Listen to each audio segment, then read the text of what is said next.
Okay, whilst I'm waiting for my lithium iron phosphate batteries to completely balance, what you're looking at there is individual cells. These cells here, each one of these is 3.2 volts at 120 amp hours.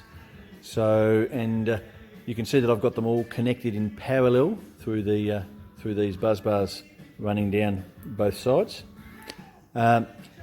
So just to be clear, there's 16 cells there, all connected in parallel, all rated at 120 amp hours.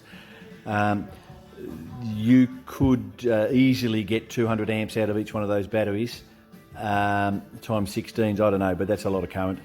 This is nearly a floating bomb. So very careful at the moment and very cautious. And I've been checking the voltage on these here. I'm slowly top balancing these batteries. You can see that there's a small amount of current flowing through into the batteries here. There's about 3 amps flowing in at 3.4 volts. So what's all this balancing about? Let's have a bit of a look. So how to top balance lithium iron phosphate cells.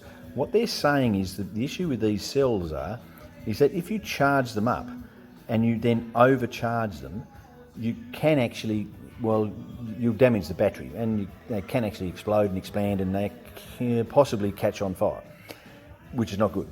But so the trick is to be able to get them all at the same level of charge, and then you charge them all up, and you discharge them all. Charge them all up and discharge them.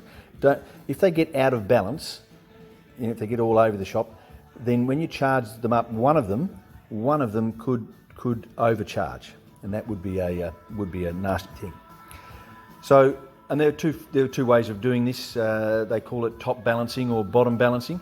And there's some information on bottom balancing. So you could charge them, you could discharge them. The same happens here. If you discharge them too much, below 2.8 volts, you end up with a problem, and you destroy the battery or that cell.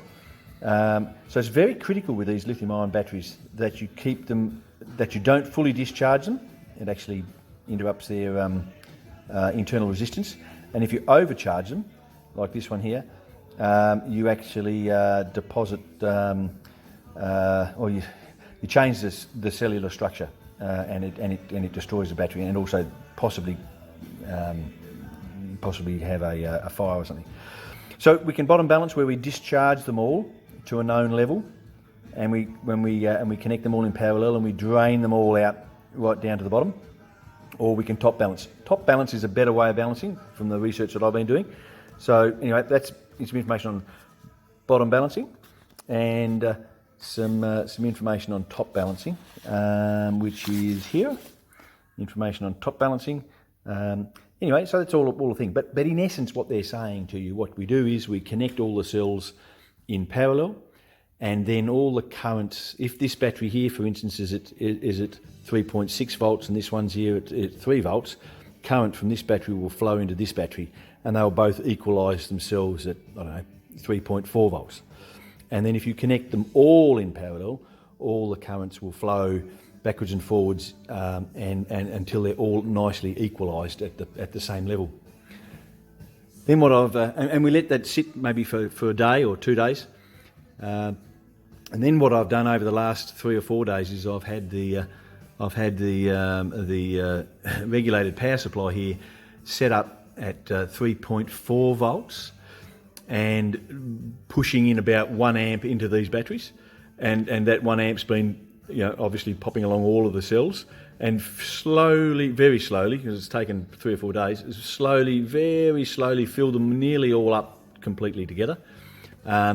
Anyway, I've stopped that process this morning, and I have turned the voltage now up on the regulated power supply here, up to from 3.4 volts to 3.6, which is the maximum voltage we can take these cells to. And I'm just measuring the voltage coming up on the lifting from about 3.4, and I want to get this to about 3.6 or just under.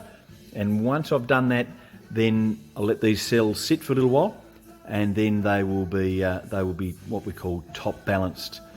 And once they're all fully charged, top balanced all together, then they'll be safe to put into connect them in series.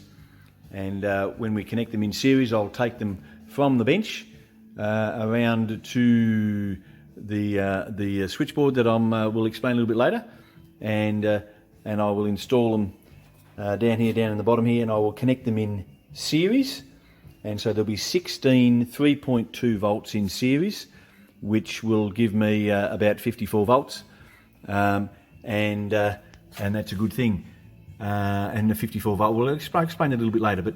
But here we have the 3.4 volts here, and you can see that what we're trying to do is to charge them up to about 3.6 volts, and we'll be discharging and charging them within this line here, and there's an incredible amount of energy in these lithium iron phosphate batteries compared to lead acid batteries.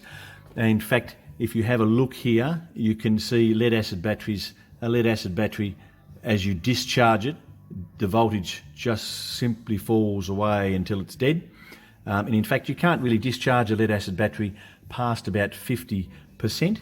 So the only usable part of a lead acid battery is about this section here, about 50% of it.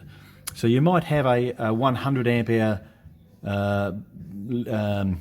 lead acid battery, but in fact only 50% of that is really usable, whereas a lithium iron phosphate battery is usable. It's usable all the way from 100% charged to probably about here somewhere, and you shouldn't discharge the last part. That will damage the battery, as I've explained before, and it's better not to use. So from about 90% to 10% is where we want to be. But anyway, look, we'll have a little bit more of a look at this sort of off-grid power supply setup here, which I'm using as an off-grid in my house. So anyway, talk to you soon.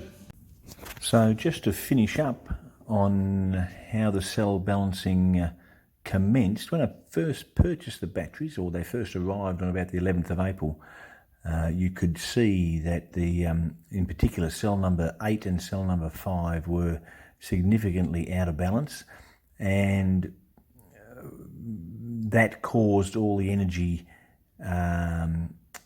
it wouldn't allow the energy to be put into all the batteries to charge them all up, because it would stop charging once cell 8 reached 3.6 volts, as you can see.